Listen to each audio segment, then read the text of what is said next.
വിശ്വമഹാകവിയായിട്ടുള്ള ദോസ്തോയെവ്സ്കിയുടെ ഇതിഹാസ സമാനങ്ങളായിട്ടുള്ള രചനകളുടെ നിഴലുകളാൽ അധികം വെളിച്ചത്തേക്ക് വരാതെ പോയിട്ടുള്ള മറ്റനേക രചനകളുണ്ട്. ആ കൂട്ടത്തിൽപ്പെട്ട ഒന്നാണ് 50 പേജുകൾ മാത്രമുള്ള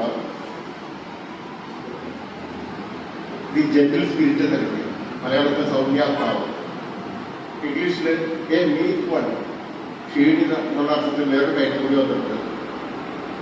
ഇതുവഴി യാതൊരു ബന്ധമില്ലാത്ത രീതിയിൽ ചിലരെ ജെന്റിൽ ക്രീച്ചർ എന്നും ഈ കൃതിയെ വിളിക്കുന്നുണ്ട്. ഈ കൃതിയുടെ ആത്മാവായിട്ട് യാതൊരു രീതിയിലും ബന്ധപ്പെടാത്ത പേരാണ്. ക്രീച്ചർ എന്ന് പറയുമ്പോൾ ജന്തു, ജീവി എന്നൊക്കെ പറയും. അപ്പോൾ ശരീരത്തിന്റെ തലത്തിൽ മാത്രമേ വരുന്നുള്ളൂ.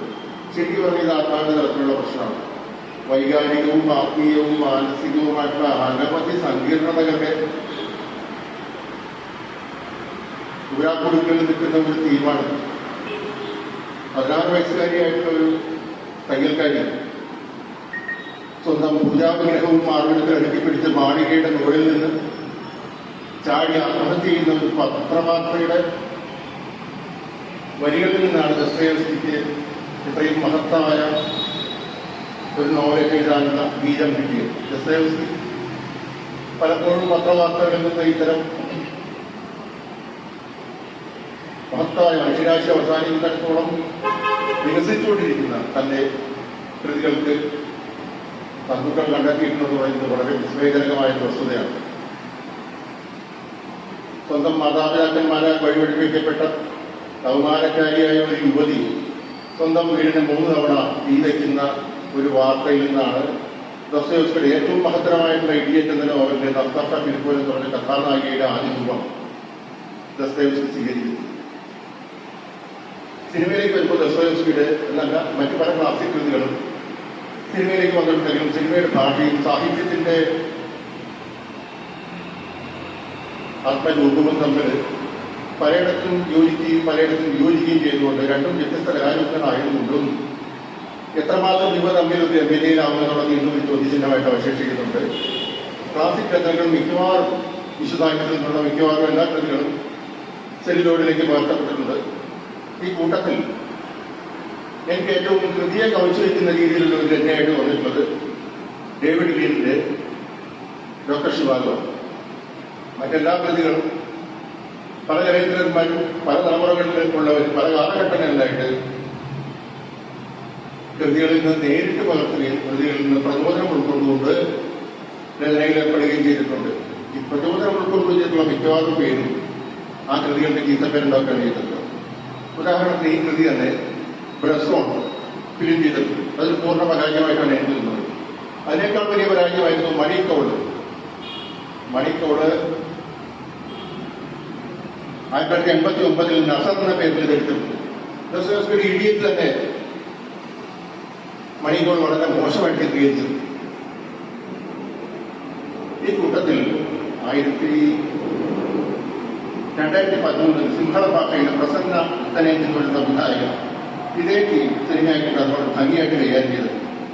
പക്ഷെ ദോസ്തോയെവ്സ്കിയുടെ ഭാഷയിൽ തന്നെ, റഷ്യൻ ഭാഷയിൽ തന്നെ ഇത് 1960 ചിത്രീകരിക്കപ്പെട്ടിട്ടുള്ളത് കഴിഞ്ഞ മാസമാണ് എനിക്ക് വ്യക്തമായത്. അലക്സാണ്ടർ ബോറിസോവ് എന്നൊരു കഥയുകാരനാണ്. അയാൾ റഷ്യൻ നടനും ഗായകനും സംവിധായകനാണ്. 2-3 ചിത്രങ്ങൾ മാത്രമേ എടുത്തിട്ടുള്ളൂ. പക്ഷെ ആ കൂട്ടത്തിൽ ഏറ്റവും പ്രശസ്തമായിട്ടുള്ള കൃതിയാണ് ഇത്. മനുഷ്യാത്മാവിന്റെ ഏകാന്തതയെക്കുറിച്ചുള്ള പ്രകീർത്തനമാണ് എന്ന് രേഖപ്പെടുത്തപ്പെട്ടിട്ടുണ്ട്.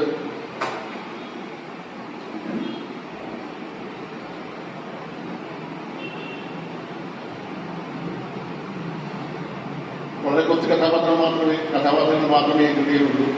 16 വയസ്സുകാരിയായ അനാഥയായ ഒരു പെൺകുട്ടിയും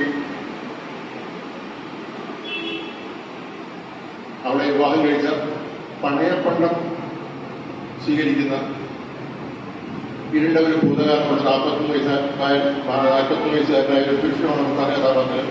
ഇവർക്കിടയിൽ ഒരു വില്ലൻ പ്രത്യക്ഷപ്പെടുന്നുണ്ട്. കൂടാതെ അവരുടെ അമ്മായിമാർ 2 പേരുണ്ട്. അവർ വളരെ കുറച്ച് വ്യക്തികളുടെ ഉള്ളൂ.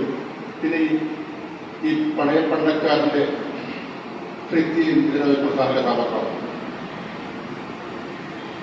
ചാടി മരിച്ച ഭാര്യയുടെ ശവശരീരത്തിൽ നോക്കിക്കൊണ്ട് ഭൂതകാലത്തിലേക്ക് ബോധധാരയിലൂടെ പലതും അന്വേഷിക്കുന്ന, എന്തുകൊണ്ട് ഇവൾ മരിക്കുമെന്ന് അന്വേഷിക്കുന്ന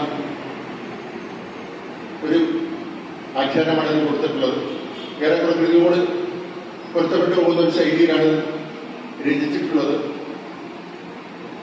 മനുഷ്യ മനസ്സിന്റെ അഗാധ ഘട്ടങ്ങളെ കുറിച്ചുള്ള തലനാരിഴങ്ങിയിട്ടുള്ള എന്നെന്നും ആത്യന്തികമായി വിശകലനം ചെയ്യാൻ സാധിക്കാത്ത ഒരുപാട് സമസ്യകൾ ഈ കൃതിയുടെ അന്തരാളത്തിൽ കിടക്കുന്നുണ്ട്. അത് പ്രേക്ഷകൻ തന്നെ അവനവന്റെ രീതിയിൽ വ്യാഖ്യാനിക്കേണ്ടതാണ്. സിനിമ കഴിഞ്ഞിട്ട് വേണമെങ്കിൽ സമയമുള്ളതുകൊണ്ട് നമുക്കതിനെ കുറിച്ച് വീട്ടിൽ ചർച്ച ചെയ്യാം. ജോർജിനെ കുറിച്ചാണ് എനിക്ക് പറയാനുള്ളത്. ജോർജ് ഇപ്പോഴും ഈ നാളം കെടാതെ സൂക്ഷിച്ചുകൊണ്ട് മുമ്പോട്ട് പോകും. വിശ്വോത്തര സിനിമയുടെ ആരാധകനും മാത്രമല്ല അദ്ദേഹത്തെ സംബന്ധിച്ചിടത്തോളം അദ്ദേഹം ജീവിതം തന്നെ ഇത്തരം ചിത്രങ്ങൾ പ്രദർശിപ്പിക്കുന്നതിന് വേണ്ടിയുള്ള ഒരു ആത്മത്യാഗപരമായിട്ടുള്ള ഒരു ആവിഷ്കാര പദ്ധതിയായിട്ട് സ്വീകരിച്ചിട്ടുള്ളത് എനിക്ക് വിസ്മയത്തോടുകൂടിയായി നോക്കി കാണാനാവുന്നുള്ളൂ. ജോർജിനെയും ഞാൻ ആശംസിക്കുന്നു.